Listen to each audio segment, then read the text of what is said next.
And we are live. Welcome, everybody. We are here with the one and only Tyler Edwards. And we are here with Maddie Clemens because Maddie is the one who told us about the one and only Tyler Edwards. And the one and only Maddie Clemens as well. Come on now. Well, I was just going to say Maddie because you only need the first name to know who she is. And then the nearly one and only Mike Vizzini. That's inconceivable. So. And then there's Ro. Is Ro the full name? Rosaire. Okay. So yeah, Ro. It's just Ro. easier for everybody involved. Well, we've got Bo and Tim and Aaron. Good evening, gents, and anybody else who's out there and just wisely being quiet for now. That's cool. And when EL gets on, we'll give him 20 minutes before he gets kicked off again, and that'll be cool. So I do like playing that game. EL comes on, he has so many questions that YouTube thinks he's a bot, and they kick him off. And so we play a game of everybody pick the minute that you think he'll be kicked off. Tim got it last time to the minute, I think. I think he nailed it. There are no prizes for this other than the fact that EL's gone. Which is why we don't mind saying who won. But Tyler, before we get to that silliness, Tim is already making his guess. Tell us what because we'll forget to talk about it later. So yeah, this is your one and only chance, most likely, unless Maddie keeps us honest. For what now? I don't know if I can keep you honest, but I can try and keep you on the right path. Yeah, that's probably set your goals somewhere where they're potential. So Tyler, tell us about your books. Okay. Oh man, you're jumping right into that. Just like not why is your face beat red? Anything like that? Just tell us about your books. The lighting. I'm in my writing nook is a closet that I've attempted to relight. So, I was thinking it was a greenhouse or something. Yeah. So that's hydroponics lab. Yeah, that's fake there. I just my son's getting ready to go to bed and he's sometimes loud and rambunctious. So I'm like, well, I'll just be in the writing closet. Your little Harry Potter room. That's nice. Yes. Yeah, that's where I get stuck for writing. It keeps me from getting distracted by anything else because it's just. Does he ever go up and down the stairs and jump up and down on them and go, time to get up, Potter, we're going to the zoo? He jumps on a lot of things. Usually me. It's a nice 60-pound medicine ball bouncing on your back all the time. Yeah, that's all right. Thank you, Bill. Anyway, your books, Tyler. You're not going to get many opportunities to talk before we go on more tangents. So, so two different series: a fantasy series called Shadows of the Dark Realm, which is about basically a dragon steals a stone that protects the whole realm from what's the Dark Realm, where this kind of Sauron type character is trying to come in and take over the world, and the stone is the only thing that keeps him away. And so a group of people that really have no business ever being together and can't stand each other get kind of forced together into a quest to go get the stone and bring it back. And the idea is that they have to survive this impossible journey and each other to retrieve the stone before the veil between worlds tears and the Shadow King comes back. I think we've had episodes of this show like that.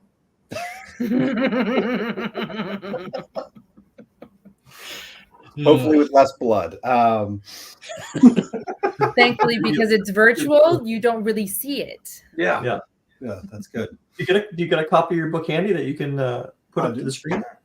I do. Look at that. The man is prepared. Holy hell. Give me the side view of that thing. It's small. It's like 185,000 words, so real short. I think it classifies as a novella. How many pages is it? Because I'm guaranteeing it's more than Mike will read. Yes. 607. Oh yeah, you lost him at 6. 617. The second book is an editing now, and it's long. So Fellowship of the Ring is 181,000. This is 185. So I just wanted to have something to do with Tolkien. I'm like, I'll put more words down. not better words, but I'll have more of them than he did, and that's going to count for something one day. So then book 2 is 205,000 words. So it's Holy, longer that's than your edited version is 205,000. yeah, nobody told me that you should stop writing sooner and make Well, it you know, smaller. as an editor, I'm waiting for the day someone comes up to me and says, "Yeah, I have a 200,000 word manuscript. I'd like you to look at it. You know, cents per word." Yes, please. Yeah, no. Right So on. I'm really dumb, and no one have told me that early on enough in life. So I just kind of keep doing things and realizing how bad of an idea they are. And so now I'm writing stuff that's trying to go a little smaller, but I'm like, let's just keep going. And I'm like, let's just write it to be over 200,000 words so that I can say that I did. I think that was my driving motivation, was to check that box in my life, which doesn't need to be checked. It's like 4 books in one. I think it works just fine. I've read it 3 times, so. Wow. You read the whole thing? Yeah, it's like a novella. You go through Yes. it. Well, I did the arc read, and then I read it again, and then he also had me do his Audible arc as well. So I've read it 3 times. Yeah. Sam, the guy that does the audiobook, is phenomenal. It's such a good voice. Yeah. And so then the other series is more reasonably sized. There we go. Normal books. This one's like 103,000 words. So it's within Perfect. the under 300 word book, 100 pages. Yeah, right around 300 pages. Well, And that one's makes you feel better, Tyler. Not only have you used more words than Tolkien, if you got over 200,000, you've also eclipsed the longest Harry Potter book. So that was my secondary goal. So I'm like, I can get more. I don't think I'm on the same page as Sarah Moss yet. I think she's got some that are like, and then Brandon Sanderson, I think he's got a few that are like 500,000 plus. And I'm like, let's do it. So just if there's only so few books that I'm like, at least my name could get mentioned in the same circle. Like, hey, books that are ridiculously long. I'd be like, cool. Just they don't put me right next to those guys. And I'm like, that'll work. that's right. Yeah. So actually, that's smart because on the spine, you got a lot of room to write your name really big so it can be seen. Yep. And the books are heavy and they don't want to carry them that much, so they just leave them right at the front of the store. Listen, I figured if I needed to as a self-defense device, I could offer as a secondary market for my books. Right. Yeah. If you don't want to read it, you can throw it at somebody. Good for your, high chair for your kid as well. Yep. If he needs to sit up a little bit. Small ladder for so many uses, and you just can't do that with a Kindle. Right. I mean, you could do it with a brick. You could do it with a Kindle. It's just not recommended. Right. You could do it once with a Kindle. Not a lot of space for the cost of that step. EL, he has held up the book, but as you asked nicely, I'm sure he'll do it again. Yep. Okay, very good. So the second series, The Outlands, that is a trilogy that is kind of a dystopian world where there was a great war that poisoned the air and the land, and so the only people that survived lived in a domed city, and it's ruled by a kind of a tyrannical sort of religious government that forces everybody into conformity for the sake of protecting the peace. And so the main characters are a group that don't fit into kind of the normal society, and they have to kind of work together. You're just a happy kind of joyous writer, aren't you? I use He writing doesn't as a... mention it. Huh? He I was what? gonna say he didn't mention it, but in his Outland Saga, one of the things I actually like about it is that he actually has a deaf representation in the series. It doesn't kind of make his debut until book 2, but he has a deaf character in there, and I think it's awesome. He did it beautifully in there. Well, you got to tell us more about that now. I think I know what you're talking about. Yeah, my mom was really mad at me. She didn't talk to me for like a month after I did that. She's. Why did you name death after your mother or something? No, I just did. It was in a way that just made her upset because she was very bonded in the direction that it went, and then was not happy with that decision. And because my early draft, that part of it, that character wasn't really very involved, and then I basically rewrote it so that the death in book 2 would be more emotional. So I have a question for you. Do you enjoy killing characters, especially if you know they're very likable? Because I did that in my book, and I'm like, God, that is such a rush. I can't wait to kill another likable character. I want to know this answer. So Shadows of the Dark Realm, I had a character who I intended to kill at the end. And I realized he wasn't quite an emotional enough of a character to kill. He hadn't gone deep enough for it to be meaningful. So I didn't kill him. And then I wrote his death scene at the beginning of book 2 for the end of book 2, where I basically was just trying to build him up the whole book just to murder him so it would be awful. And I was super excited about it. And then the scene didn't work anymore. And I'm like, well, now he has to live. And I've been trying to kill this guy for 400,000 words, and he keeps not dying. And I'm very upset about it because it's kind of thrilling to do. I feel your pain. Yeah, So you raised this character for feed essentially, and then you realized nobody likes him enough. I'm not going to waste killing him yet. That's not true. That's not true. Everybody likes him. So when he actually does, if he manages to kill him, then he's going to have a huge uproar. I was going for a riot. He wasn't made to die. He was just a character that, okay, at the end, he's the guy that's not going to make it. Because I was going for that sort of Boromir, like, rip your guts out scene where he's got the I'll follow you, my captain, my king. And you're just like, okay, this is fine. I'm not having feelings watching this or reading this. I was going for that kind of moment. And I'm like, he's just not deep enough yet because we haven't spent enough time with his character. I did make a character who I created for the sole purpose of brutally murdering to make you not like another character. Yeah, that was not fun. Yeah, that she was a character. I call them misbehaving characters, where you have an intention for them, but as they write, they just don't go the way you want them to because they get a mind of their own. And so this character was supposed to take a certain arc and just refuse to do it. And so I'm like, fine, you want to do this? And so then I'll just make this guy so that everybody hates you because I'm mad at you for not doing what I wanted you to do. Okay, so all of this makes me wonder, and don't tell me yet, what your job is normally. I'm going to go with lawyer. What other guesses do we have? Anyone? Mike? Parent. Parent. Nice. What do you do for work? Okay. So this is probably Write 200,000 word books. Probably not going to go well. So I'm a pastor. I did not see that coming. There is no world I saw that coming. Yeah. So it's kind of a therapy thing because, I'm supposed to be nice to people that push my buttons at work.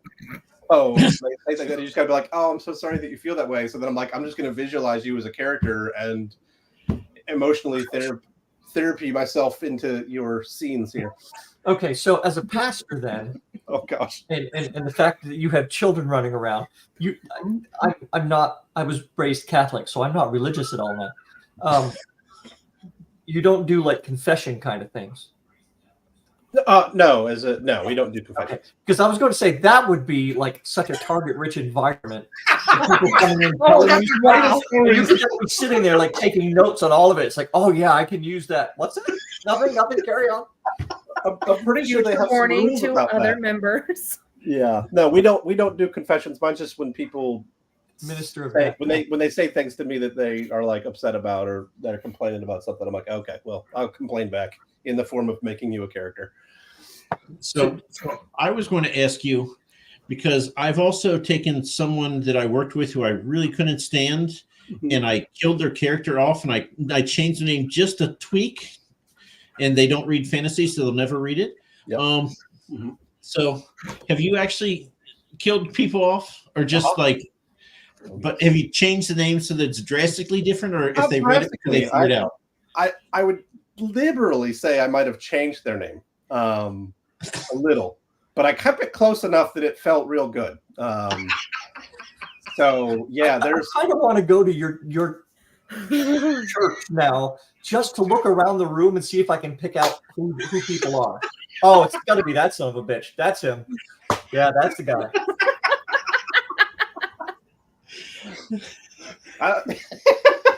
Yeah, probably. No. Most of them, thankfully, I try not to do it at the place that I'm at locally. I usually go. I'm going to wait till I've my first ministry, my first place that I was at. Most of the people are from there. I try not to write about people who, as bad guys, who are actively involved in my life at the moment, because that just feels a little shady. Have you ever written something in your book that you used as a sermon, or vice versa? Sort of themes, not like events or components, but that's really what the Outlands was kind of drawing on, is the danger of what happens when religion tries to force everybody to be the same instead of honoring the uniqueness of design. And so the Outlands is kind of a concept around a real problem that exists, but in a kind of, because that's what's so fun about dystopias, is you're really doing a commentary on how the world would look different if you changed this feature or that feature, or added or subtracted one little element, because it's a study in human nature kind of thing. And how basically the danger, in my view, of religion is when you confuse unity and uniformity. And so that's kind of the concept of the story, and that's something we've talked about in messages and things like that. And Mike, we have a new winner for most intelligent sentence ever uttered on this show. Well, it's a very low bar. Listen, I can say a lot of. I learned a lot of big words so that people wouldn't realize I'm really dumb. Well, Mike's written books. And I just realized when I said that I've just insulted like every previous guest we've had on the show, but that's okay. Well, they're not here though, are they? Well, Maddie is. But she's here with us now, so she's part. I also have 3 boys, so it really just doesn't faze me anymore. Because boys are the horrible problem of everything, aren't they? No, they're not the horrible problem of everything. They're just the ones that create the horrible problem. You know that men are responsible for the chromosome that makes women, so you're correct. Yeah. Right. Oh God. Okay. So we could go into more scientifics about that, but I'm gonna leave that for after. So Tyler, I was trying to turn around in my seat. Oh, I'm only serious, Maddie. Come on. I was just gonna say that technically, you guys can really only decide whether or not the genes stay male or female, because I can guarantee that the child will always be female, but without you guys, we'll never know if it stays that way. Okay. All right. That's fine. So Tyler, what is the most famous landmark in your book? The most what? Is there a famous landmark in your book, and what is it? Describe Did it. you see the size of that book, Mike? The book is the landmark. Yeah. Tyler, can you hold that giant monster up again? Because a couple people came in, they wanted to see it. I was trying to get something to be visible from space. The title again? Okay. Shadows of this That's giant a great book. cover, by the way. Thank you. Where'd you get that done? I did it from one of those. It's like a digital artist websites, like what do they call them, like Adobe Stock or something like that, where you go on and artists put up their works and you pay for a licensing use of it and stuff like that. Nice. So I don't remember the name of the guy. It was something I couldn't pronounce. But I went through. I was like, well, he's got some really cool stuff, and I liked the look of it a lot. Worked kind of for the concept of the story. Kind of has a video game vibe, like Assassin's Creed kind of vibe to it. Yeah, there was one of the other ones that I looked at. He wasn't the guy that did it. It was a different artist that had done that one. But I actually didn't do it because it looked way too much like Assassin's Creed, because it was like the guy, he had the same kind of hood and he was sitting in a chair. Right, yeah. Like, oh, that's really cool. Oh, that's way too Assassin's Creedy. I need to get a little further away. But yeah. Well, the answer there is just to do the title in Comic Sans, and then it'll be fine. Yeah, that'll work. So Tyler, yes. are there dragons in your world? Yes. Absolutely. They're color coded. Every dragon has a unique power based on the color of its scales. They have a culture, a society, they talk, and they have a city. And as an author, do you have a preferred method for killing a dragon? No, it doesn't seem like there's a lot of easy ways to do it. And so I think the ones that have done have been via other dragon. So I haven't had a lot of people doing it. I'm trying to think. Usually it involves the heart. I think if something getting their heart. What kind of size range are your dragons? They vary, but usually into the kind of the person is the size of their claw range. Okay. Yeah. I'm bad at measurements and Tetris. As our characters, EL. Mhm. Uh, Yeah, so okay, so the way I have the dragons in mind is that the dragons are more feral and beast-like as they're young, and as they grow, because dragons absorb knowledge through the consumption of living things, and so the more they kill, the more they eat, the smarter they get because they gain all the knowledge and understanding of that thing. And so as they get older, they get much bigger. So the elder dragons are the largest type. They can only be two colors, silver and gold, and all the other dragons kind of evolve into them. What if they ate somebody really stupid? Happens all the time. All the time. Yeah, they eat a lot of dumb They people. found themselves in the middle of like a QAnon convention or something and just gobbled them all up. What would happen to them then? It doesn't decrease. They would just, it has to be knowledge. They gain so if they didn't have any knowledge, they just don't gain anything. Okay, so it's kind of like A plus zero. drinking Yeah. a light beer or a near beer or Yep. something. It's like, Like eating candy. It achieves nothing, but they are not hungry. right, okay. They gain the person's memories and things like that so that they can learn from a person's experience whether or not that person has intelligence worth knowing. okay, so Tyler, Mhm. pick one of your main characters. Okay. Wow, you're jumping this stuff really quick, Mike. No, we're not throwing the Almost ball like you're down trying to yet. pull them away from us. No, this is just for a stupid Tyler, question. As my name's on this thing, I'm going to try to pull you away into something else so Ro doesn't say anything else dumb that gets you embarrassed or embarrasses us any more than we already has. Actually, I think Mike is the one staying on path more so than the rest of us. So, That's his job. so Very good. if you pick a main character, Okay. and now this main character, who is it? His name is Kalen. So he gets to write a chapter with you as the main character. Do you survive?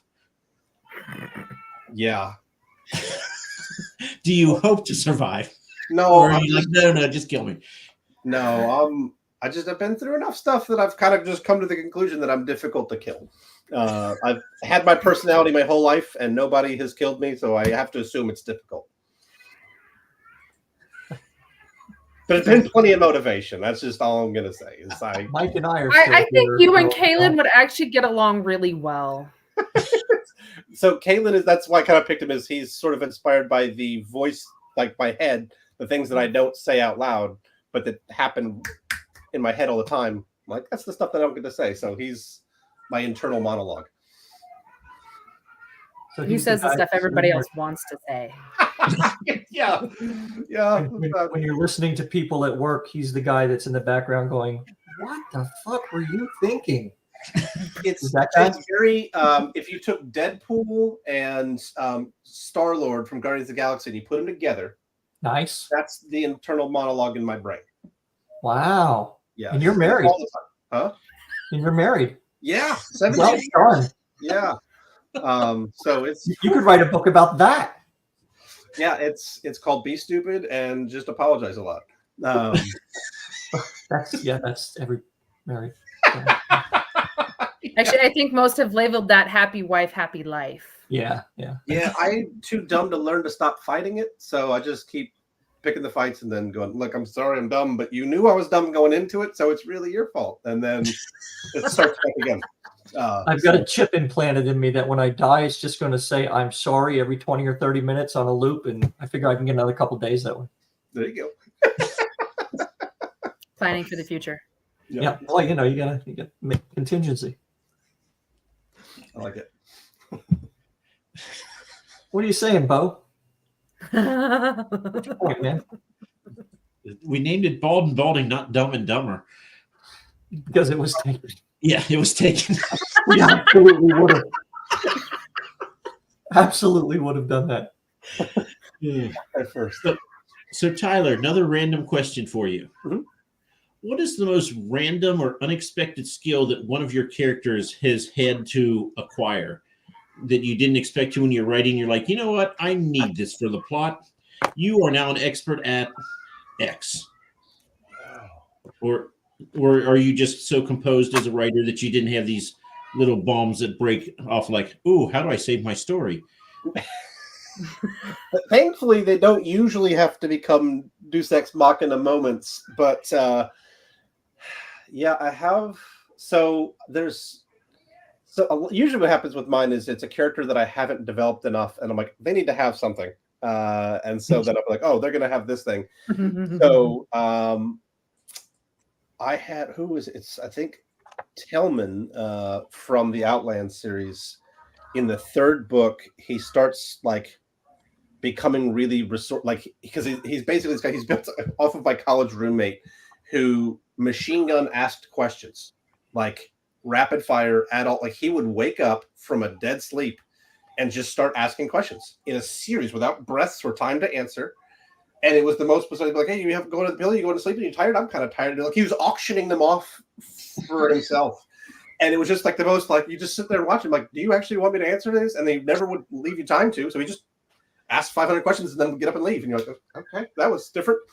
And so I just thought that was a really fun quirk. So I wrote him. And so then basically in the third book, I had him be like this guy who he was always using that, like that distraction of asking questions to do things and to kind of like see what people needed to do. And so I had him made them look like this guy that was mostly dopey, made him really insightful because there was no way to get out of the situation he was in if he didn't suddenly have a pretty insightful twist to him. So like, no, he's been doing it the whole time. You just didn't notice it because I didn't think of it until now.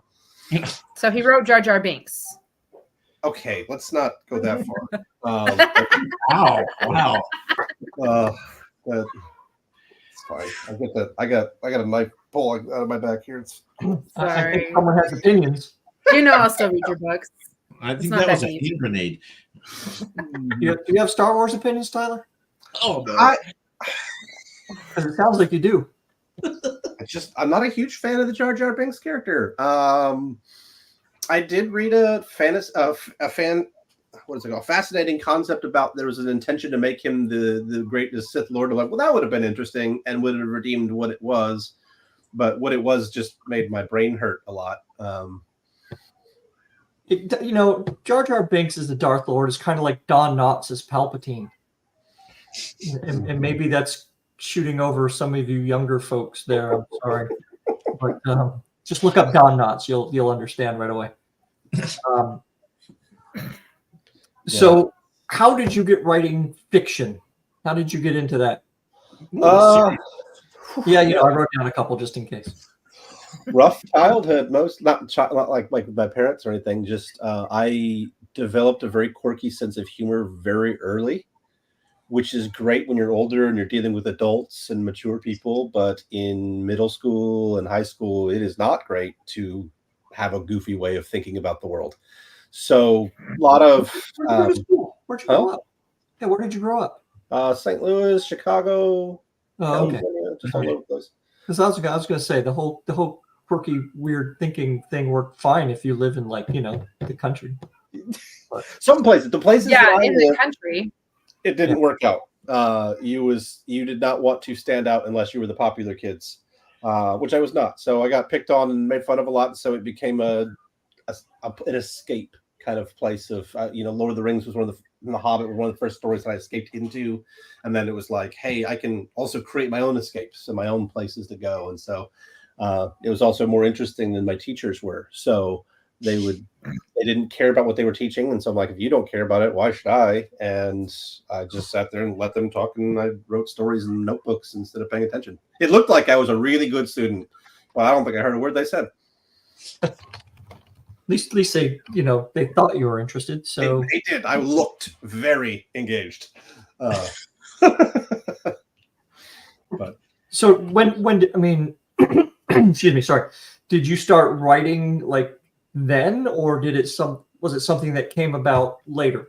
When I was 8, I was starting. My mom liked to write, and so it was something we kind of did together. And we always liked to talk about stories, and we'd go and wrote like trips to see our grandparents. We'd listen to like the Hobbit audio dramatization that the BBC had done at the time and things like that. And we would talk about it and stuff, and we would read stories at night and stuff. So it was kind of this thing that we had. And then, so I started at 8, and then I probably finished the Outlands just after college. Just the first novel I finished, just most of more concepts, ideas, characters, things like that. And then after my son was born, I was like, you know what? I want to finish something and have things that are in the world that he can see and have. And even if after I'm gone, he can like have this piece of me if he wants to or cares. It's available. He's a thing that maybe he'll think is cool and be proud of. Or if not, it's like, hey, something that he can kind of remember.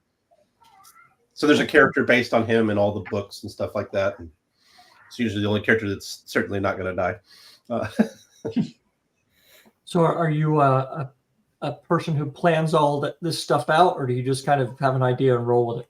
No, so Shadows of the Dark Realm, I started writing just because I was stuck at a point in the Outlands. And so I just basically said, I'm going to write. Oh, gosh.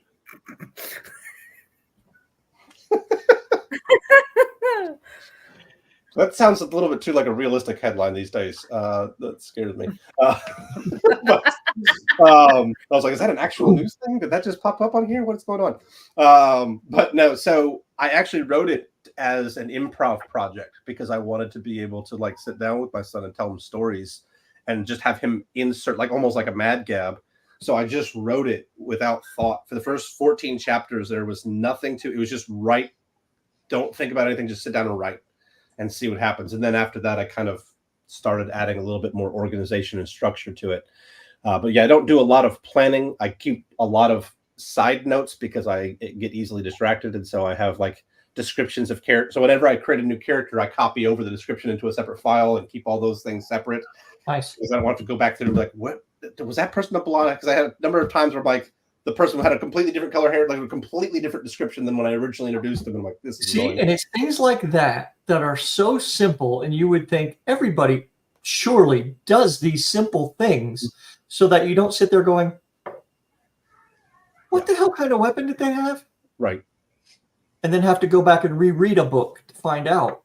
No. But, you'd be amazed how many people don't do that. Yeah, I've shared with people, they're like, that's brilliant. I'm like, really? Because I thought of it, which means it's not brilliant. It means a monkey can do it. So I think you might, but yeah, I keep separate documents for each type of thing. Like I usually create my own slang because slang, for me, anytime you're in a fiction story, if it's not in a modern time, modern slang distracts me because it wouldn't exist. Slang is the first thing in language that changes. And so if you're 200 years in the future, you're not going to hear the same stuff that we hear today. We don't hear the same slang today that I heard when I was a kid. Like it doesn't last that long. So I make new slang, I make new words and some of that so that characters can communicate clearly and stuff like that without it being stuff that's going to get me in trouble at work too. Because there's certain words you're not allowed to say. So I'm like, I imagine there's a lot of stuff that could get you in trouble at work. Yeah, so I replace the words with other words that I make up that nobody is bothered by because the Quakers weren't upset by them either. So that makes. Have you ever thought of a pen name and a facial prosthetic? I've thought of both. The prosthetic would definitely be an improvement, but I don't mean as there's no judgment there. I mean, God, who am I? Right? Why would I say anything about that?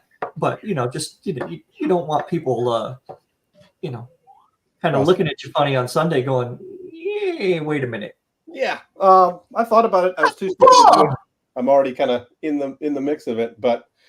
Yeah, I keep a file for all the different words, and then for items, for any kind of thing, I'll create like a concept or a general category, and I'll have a folder for that book with all the different components for scene ideas and structures and just all these different thoughts to flow in there so that I have a place that I can go without having to scroll back and reread the story every time to figure out what on earth my brain was doing.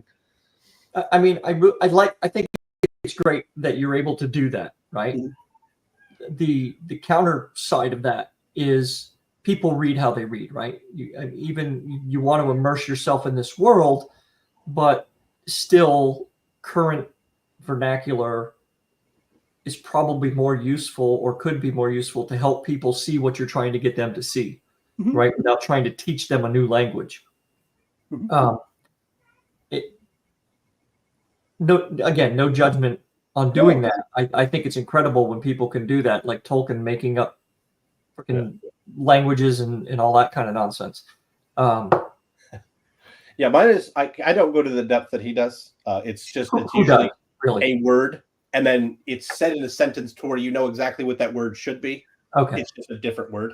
So it's very, very light version, but it's for me, it's one of those things that makes it feel like, oh hey, it makes sense that because I use it as a form of world building. Is they would gravitate towards different things like if somebody like in the Outlands they say you lagged because they have a higher tech thing. So like if somebody like froze up and panicked, Instead of just saying you froze, they use that because like that wheel, the spinning wheel of death.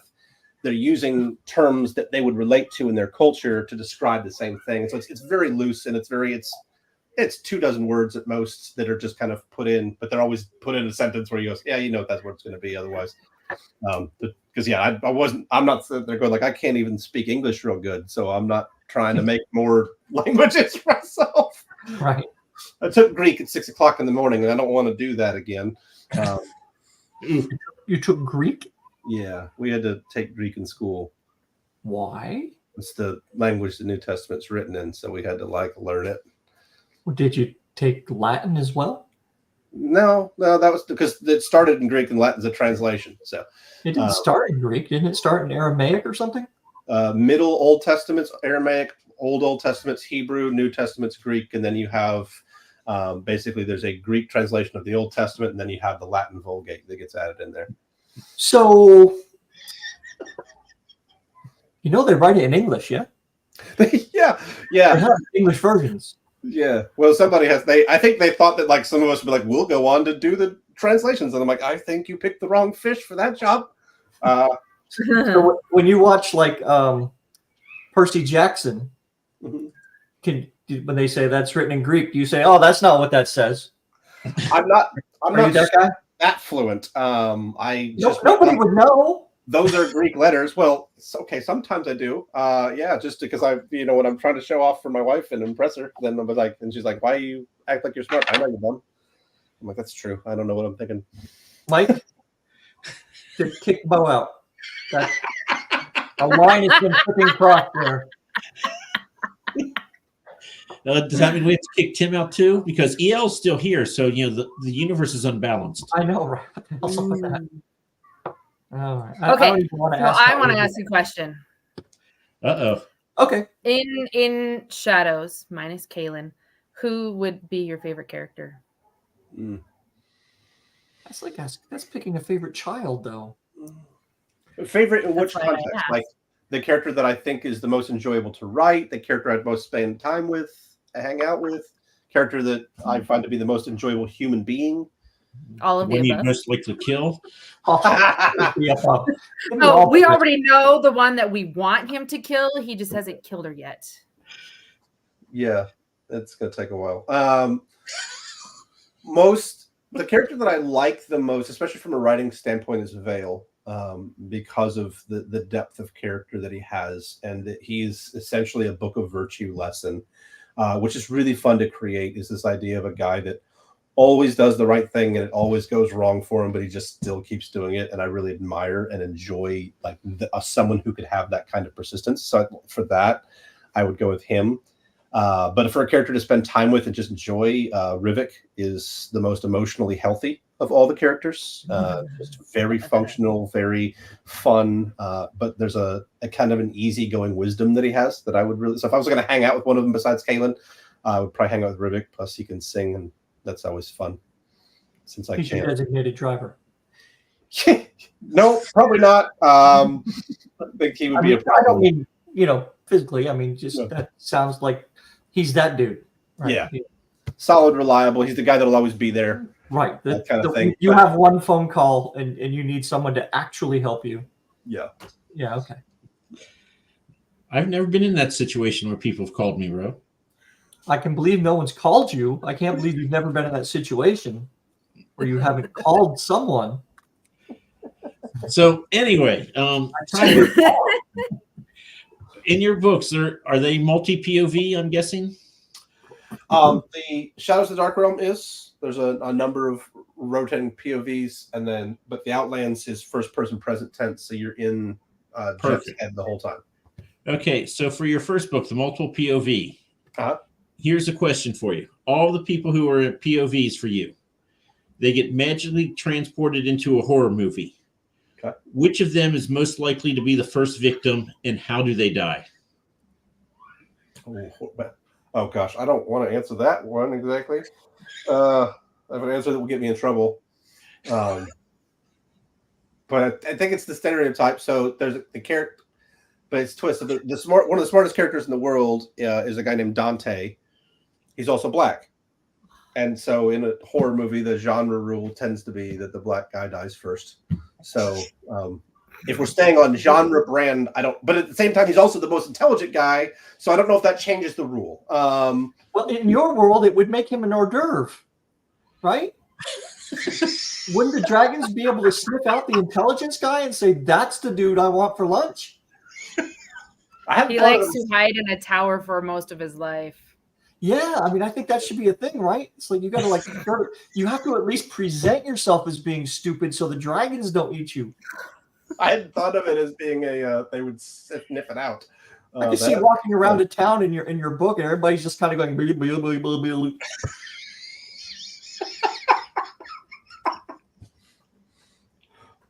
Thankfully, they don't happen. I think the dragons just have fun killing people because it's something fun to do when they're bored. Yeah, they don't think of them very highly. See, the questions you're getting from Maddie, this represents the person who's read the book. Right. Although I hadn't considered them actually deliberately seeking out intelligence. That's a fun little. Well, I mean, if that's you might have just given him a twist. Be nice. So what? I was talking to Rose saying that you might have just think that on an evolutionary kind of scale, if they're eating intelligence to grow and prosper, they'd be able to sniff that out. Yeah. Unfortunately, in this world, the dragons have the most intelligence. Yeah, they're most of them are smarter than people by that point. So there's not real high there. I mean, even here, I mean, I've got stupid cats who I'd put up against people. Yeah, that's fair.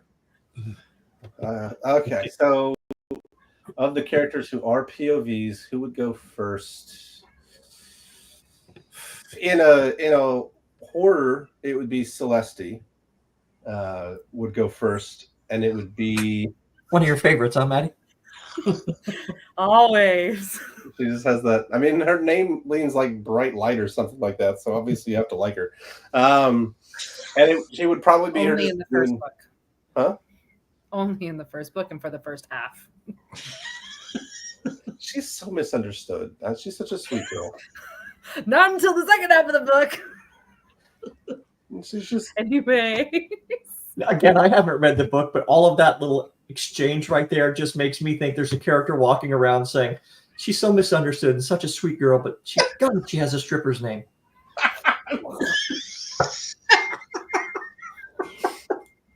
Probably. Yeah. So yeah, I think Celeste would go for. What was the second part of that? Was how would she die? Yeah. She would. I guess it depends on what kind of horror stuff they stepped into, but I imagine it would be a butcher kind of a scene. Yes. Big kind of Silent Hill style, rusty knife sword thing, and just multiple strikes into pieces. Probably. Dark in a hurry. Sorry, you did say horror. Oh, that's a fun question. There you go. Jelly beans. Okay, so Kaylin would go to Slytherin. I can see that.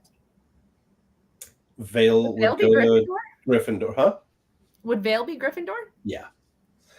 Yeah, I don't know I can never remember the distincting factors between Gryffindor and Ravenclaw as far as like what really parse them out. Ravenclaw is your intelligence one, so that would be Dante. Yep. And Hufflepuff loves everybody else. That's what's always said in the books. Grom probably go to Hufflepuff.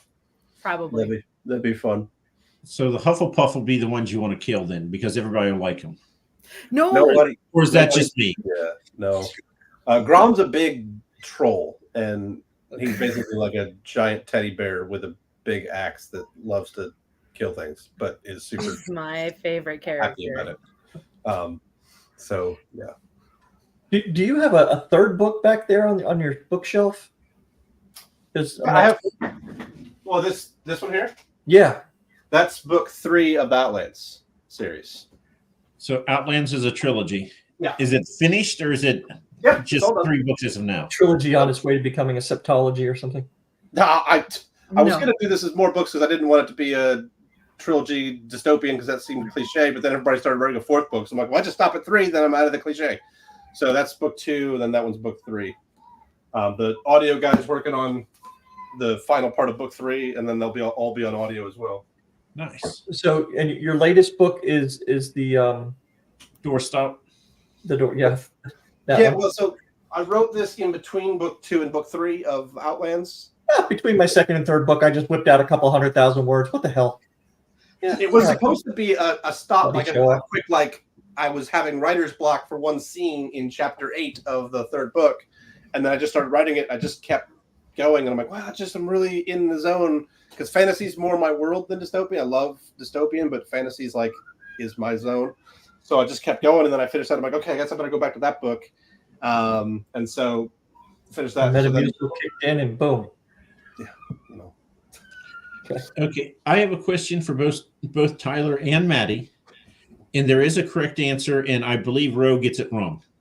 The stakes are There's set. a surprise. So here's the question: Which would be cooler, riding a T-Rex or a Griffin down the main street of your city? Griffin.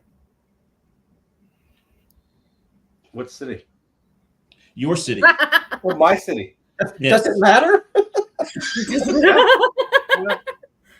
I mean, I think I would. Griffin. Gosh, it's hard to pick. For me. Those are both cool, But that's because I don't want the tiny arm problem that everybody jokes about with the T-Rex. Thank you. So. yeah, I would go with Griffin. Just the wings factor kind of adds in too. And Ro, what did you say? The Griffin, dude. It's always the Griffin. Okay, you're all wrong. It's T-Rex. Obviously, Okay. T-Rex. Then let me give your T-Rex one mundane task to do, and if he can do it, I'll change my mind. Okay? A push-up. A push-up. I was gonna say tie shoes. Well, by that argument, wouldn't the dog be the ultimate winner? Because they're always in the push-up position. The what? The dog, he's always in the Dog. push-up position. Where'd the dog come from? What the hell did I miss? So Well, the standard of him being the choice was that he could do a push-up. Well, the dog's always in a push-up position, so then the But that's dog what would it's be better like than between Griffin. a T-Rex and a Griffin. So Aaron and EL are clearly Oh yeah, giant. they're all T-Rex. They're Team T-Rex all the time. Yeah. I mean, just because I'm as old as one is probably why I like them. It was an option back in the day. That's okay. They can have T-Rex. I want Spinosaurus. Ooh, those are hard to ride though. On account of the spine. Yeah. I'm saying nothing. Oh my gosh. We're not getting into Star Trek this one. No. Nope. I don't want to talk about Star Trek at all. No, thank you. Okay, But now that you brought it up, no, I won't do that. I have one more question for you that we've not asked in a while on this show. Is it a So- serious question? No, it's a silly question. Okay. So pick your main character of your choice. Tell us who it is. Kaylin. Okay. So Kaylin wakes up in the center of an ice-covered lake. The sun is shining and it's very warm. The ice begins to crack in places. What does Kaylin do? He probably stands there and makes jokes about it until the ice breaks. Okay. I'm the star of the show, but I'm not very bright. I mean, he's his bow, so he'd probably hopefully have some kind of rope that he could use to fire across at something and pull himself along. But he probably would drown while making jokes. Okay. I don't think I would do well in a frozen lake either. I'd try to avoid being on the middle of a frozen lake as often as possible. But you could just walk to shore. The ice is cracking already. That So, was the assumption, is the movement would cause the ice to break. And Yeah, but I mean, it's not like you're from the north or something, Ro. I'm and you can not sure tell us you know about how this. frozen lakes work. So Oh, I does know. I Kaylin live in have Myrtle all Beach, of so his our version of weapons frozen while is he's in 50 the degrees. frozen lake? What's What's that, Matt? that? Does Kaylin have all of his weapons while he's in the frozen lake? Because that should be a distinguishing factor. If so, then That would weigh him down too, but sure. Yeah, we'll give him his weapons. Yeah, you- I don't have high hopes. He's just heavier, more likely for the ice to crack. Yeah, I mean, Kalen is. I mean, he's resourceful, so I imagine he would lay down and use what he has available to get himself across while dispersing his weight as far as he could so that the lake wouldn't crack, or crack more. Okay. It would be mouthy about it the whole time. Like I think I know now why we've never asked this question before. Just throwing that out there. Gaining an insight. Would Ash be nearby? Would Well, what? Ash would go straight through because he's heavy. Like No, I'm saying would Ash be nearby to assist Kalen, or would he be off and doing his own thing? Mm. Or would he be jumping on the ice to break it so that he can't get, Or is that just He's me? He'd probably just break up the whole thing. Ash Pretty would buff just dude, enter the whole so lake of ice and they just swim across on the open water. Okay. So what's your Ro- next book about, Tyler? What's your next book? So I am working on a book called Crown of Sorrows, which is more of I'm trying to play with some kind of romantic element into a story because I just typically avoid them completely. So Why are you doing it? feel like I want to give it a shot, see if I can do it. It's still it's a low fantasy, so I'm playing with less magic, but more. It's kind of inspired by the Romance of the Three Kingdoms. It's a kind of an old Chinese novel about a group of heroes and stuff fighting for the during was it the Ming Dynasty for a unified China. But just it was a kind of this idea of basically it's a bodyguard and a princess, and they hate each other, and they have to kind of. He's the only reason that keeps her alive because he's honor bound to protect her, but he loathes every second of it. Kind of a story. So still kind of playing and forming with it, but it's kind of this Have you ever journey. seen Guarding Tess Huh? with Nicolas Cage? Have you ever Guarding Tess with Nicolas Cage? Yeah, I haven't seen it. I've seen parts of it, but I don't remember it very well. You do actually because you just described it. But this guy has a spear and not a car. No, I'm not saying it's a bad thing. Because all stories are just Yeah. other stories, right? We all know there are no new stories, but Yeah. So So Bo has a serious question because someone has to. right. hmm. Don't go on Bald&Balding. The hardest lesson is you have to be realistic about sharing your work. Is that you can love something with every fiber of your being, be proud of it, but you can't expect that everybody that sees it is going to feel the same way. And if you don't have the emotional wherewithal to handle people not liking it, keep it to yourself. That was I think that was a big lesson for me, is putting out there and seeing those the first few negative reviews that come in and people that just will trash work and going like, it's crushing because it kind of feels like an intellectual child, this thing that you made, but that was a really hard. See you, Maddie. Sorry, I gotta go. Yeah. But that was a really hard, I think, lesson. It's just recognizing how emotional it is when you actually put your work out there, that you need to prepare yourself for in advance, because not everyone that reads it's going to like it, and it's got like learning to be okay with that, but also preparing yourself for the fact of like they're not, and then and all that is just kind of going. It's rough. It helps a little bit when you read some of the bad reviews and you just realize they're wrong. Yeah. So I'll go through and find some of my favorite books, and I'll read the 1-star reviews for legendary authors and see them like, okay, even people that actually know what they're doing are getting ripped apart, so that's fine. there are people who don't like Tolkien, man. And they're obviously wrong. Now, I will say, in all seriousness, even though this is going to sound like a not serious thing, what you just said, how old is your son? 5. That is a really good thing to keep in mind as your son gets older and goes to school, right? Not everybody will love your child. Your little ray of sunshine will not be everyone's little ray of sunshine. It's true. And I have a big hole in my backyard to put those people in. That is kind Not of permanently. There's like a hamster feed. I'm not getting rid of them, but they're just going to Right. disappear for a while. keep them away from others for a bit so they can't infect people. No, but I'm just saying, it's just it's a very one good of those things. It's something that you've nurtured and loved, and somebody else didn't, and because you've seen other kids, right, and you've kind of gone, yeah, that ain't right.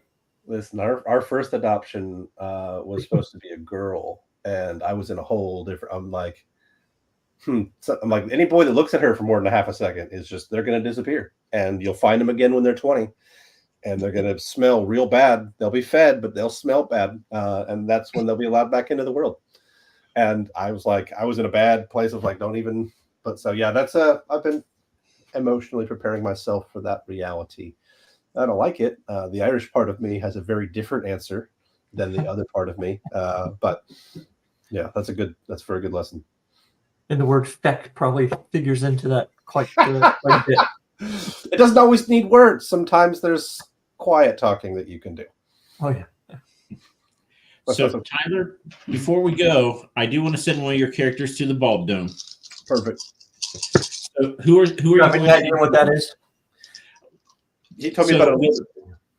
Okay. So yeah, you pick a character from one of your books. The rules of your world still hold sway here, but I will roll the dice and tell you where he appears. He or she appears. He will have a fizzy potion. What is your favorite color? Green. He will have a green fizzy potion that you do not know what it does, but it is 100% effective whether your character takes it or throws it at the adversary. 100% it will work, whatever its power is. And then you'll get to choose from a regular item or a weapon. If you choose a regular item, you face a regular animal. If you choose a weapon, you face a fantasy creature. Okay. And Tim McKay, who's Canadian, so you got to trust him. And a fellow, he used to be a minister as well. Nice. So you have to trust him and drink the potion. God, I think we're attracting a type, Mike. It's kind of weird. What, Canadian? Yeah, that's it. Okay, so which character is going into the Bald Dome? I guess I'll take Vale since I took Kalen last time. I'll mix it up. Okay, well, he has been transported to a subterranean labyrinth filled with traps and treasures. Ooh, traps and treasures. And I can't give you any more because that's all the Chat GPT gave me. Believe it or not, Mike has never played D&D. I have not. It is an educational failure of his. It is. He has a green fizzy potion and a nice Erlenmeyer flask because I'm a chemist and I like Erlenmeyer flasks because, who doesn't? Now it is... It's your choice. You get a common item or a weapon. And again, common item, common animal, weapon, you face a fantasy creature. Weapon. Okay, so instead of a chisel, your character, what is his name again? Remind me. Vale. Vale. Mm-hmm. He is getting a Morning Star, which is behind me. It's the spiked ball on a stick. Yep. That or a chisel. Those were the two options. Yes. And which one was magical?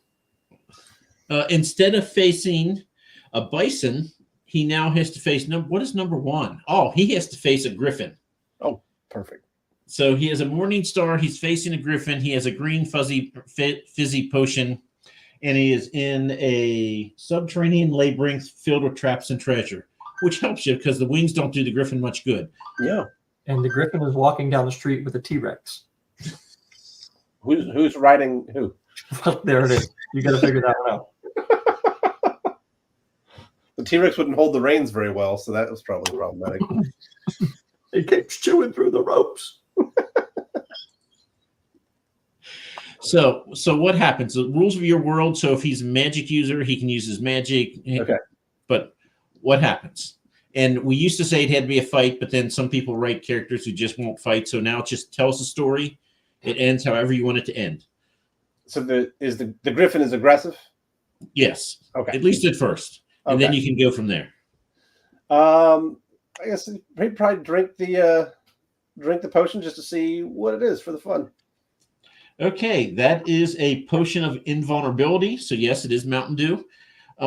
It grants temporary immunity to physical and magical harm.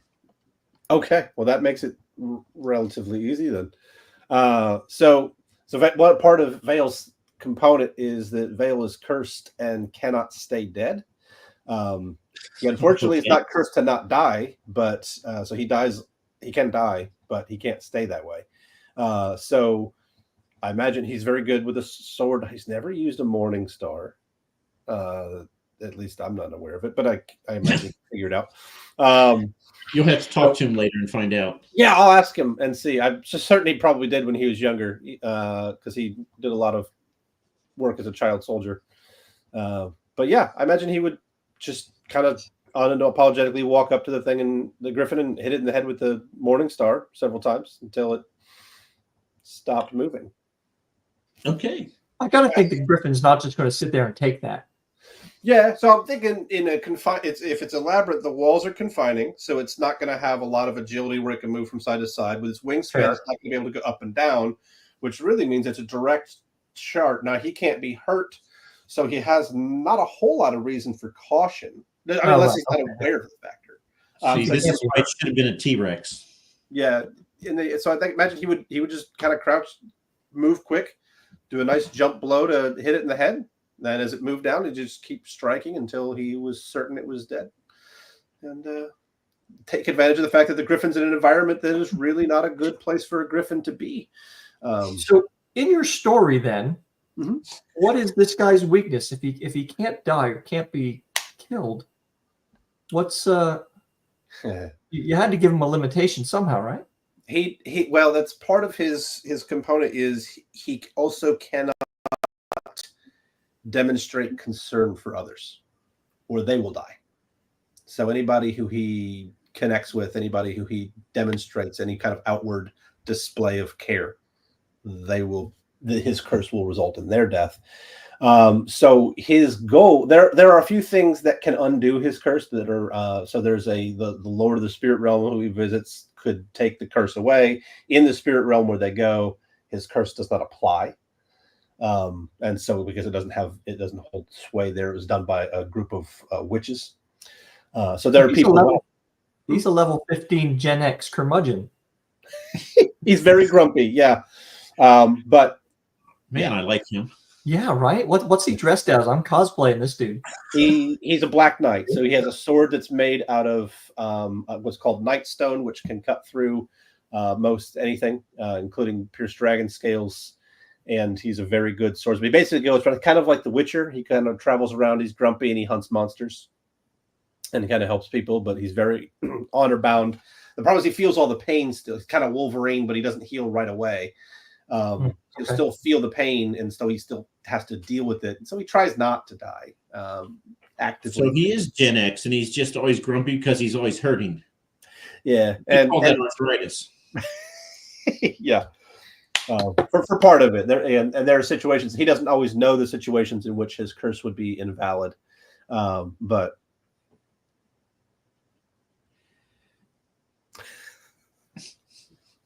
yeah, I don't think that's Jesus.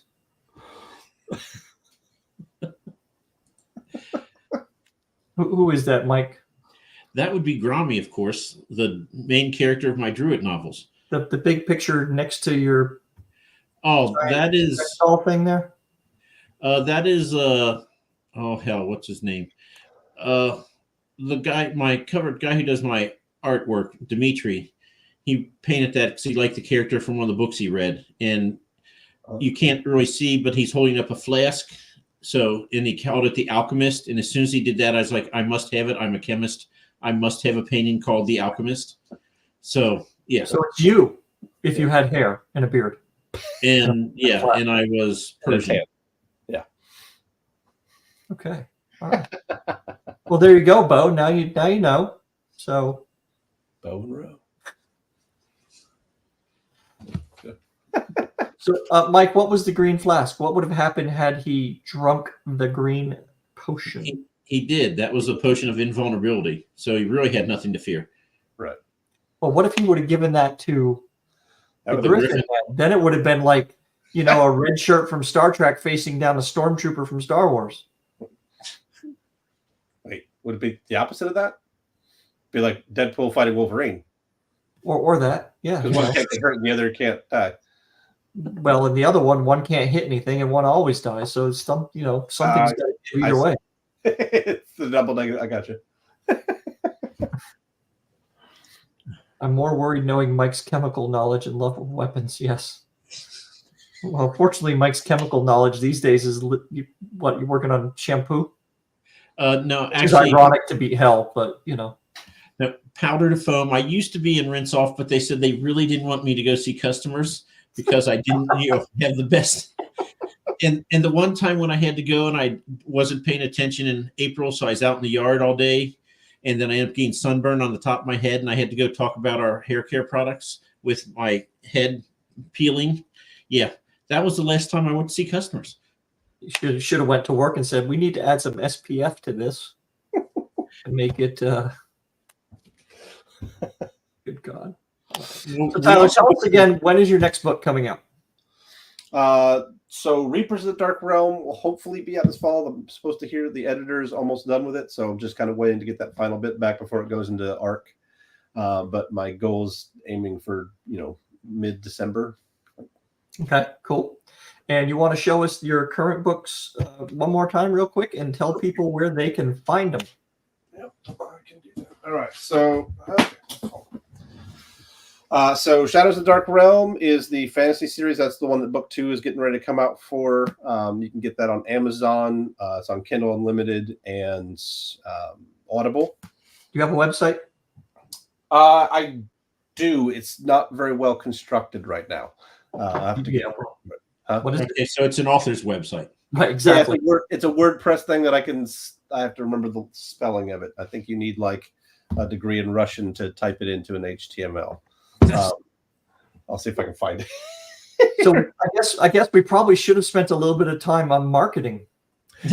Yeah, Talking to you about marketing then. That's it's something we're working on. I send so much to the author page on Amazon and then just to my because I use a lot with Instagram stuff like that and things. So I've done it there, but the websites, I think it's author Tyler Edwards at WordPress. But I think there's going to be a couple of letters in there. I think they make you have them so that nobody can find it. But then there's the Outlands, which is the dystopian series that has 3 books. Also Amazon. The first book I think is actually everywhere. Like I think you can get it at Walmart and Target and all that because I did it with what's that called? Not Ingram Spark, but they're all on Amazon, Kindle Unlimited, and Audible. All right. I just put up that's your author page on Amazon. There it is. Those are the letters. Yeah. I knew there were letters. Like it's crazy. And the Outland Saga has 142 freaking reviews. Mm-hmm. How do you manage that? I did a deal with BookBub Nice. early on, and that one before they only did it if you were a best-selling author. Which it seems like that's harder. That's basically what they do now. More of, at least, it's harder to get in. So earlier on, I did that, and so that got a lot of ones with it. Shadows, I think, is 105. 105, yeah. Yeah. A lot of, I build a large art team. A lot of people that I connect with on Instagram and stuff like that, just kind of sending them stuff, talking with them and stuff like that, trying to. And out of 105 ratings, you had one person give you a 1-star rating, not even a review. Yeah. Man, so let's do this real quick because it's probably embarrassing to you, and we love to do that. Let's see. So are you going to have a character named Ro who dies?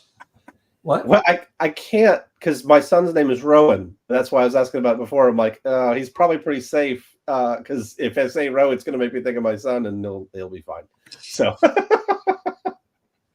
he's kind of got he's got the invulnerability potion for stories.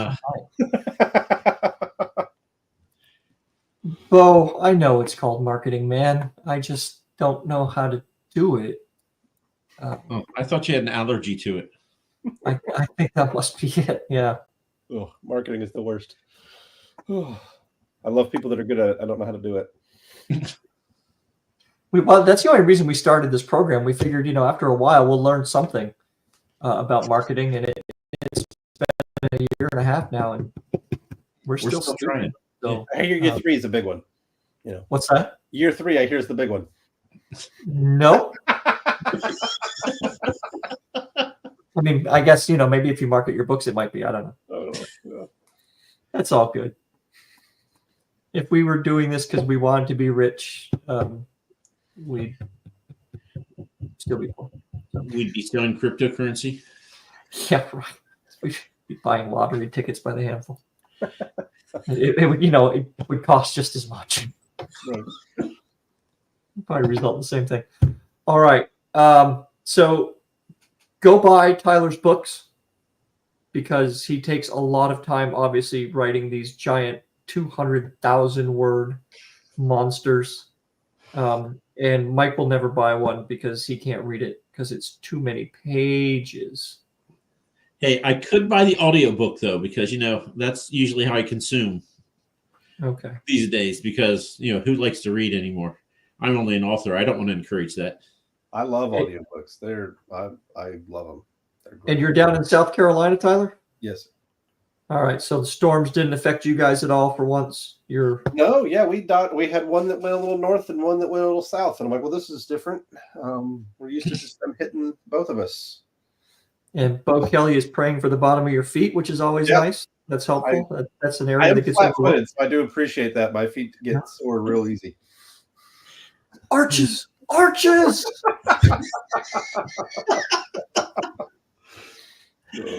ask too much. All right.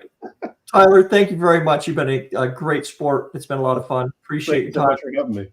Everybody hanging out with us, thank you. We need 2 new subscriptions a day through the end of the year to get us to 500. So Mike will get a tattoo on his head.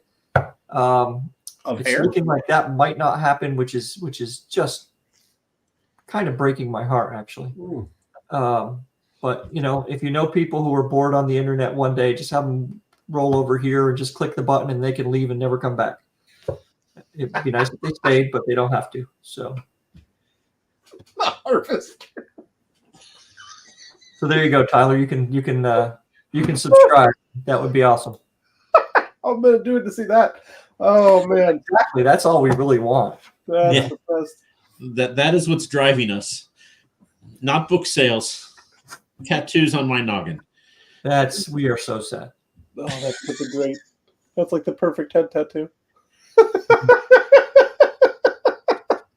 10 years from now, though, he'll just be there. It'll still be there, but Right. the hair will be like another inch down. What's that guy doing? You'll have to tattoo some hair in there. Hey, you know what? I might just do that over the whole head. It's the wig you don't have to put on. I still would not need a Get comb. your church family to subscribe to the channel. And they'll all be going, wait, did he write me into one of his books? If you're looking for a way to help people who you don't know, that is really easy and doesn't take anything from you, go to this channel, click the little button. Trust me, it will all be worth it in the end. You will have done a good thing for the world. Perfect. You will make people smile, and it will cost you nothing. So there you go. Your sermon is written for Sunday. Happy to help. All right. So saves me a lot of time this week. Well, we're here to help, man. We are here for you. Okay. Thank you guys so much for having me. It was a blast. It's time to wave awkwardly. Wave crazy. Perfect. Got it ready.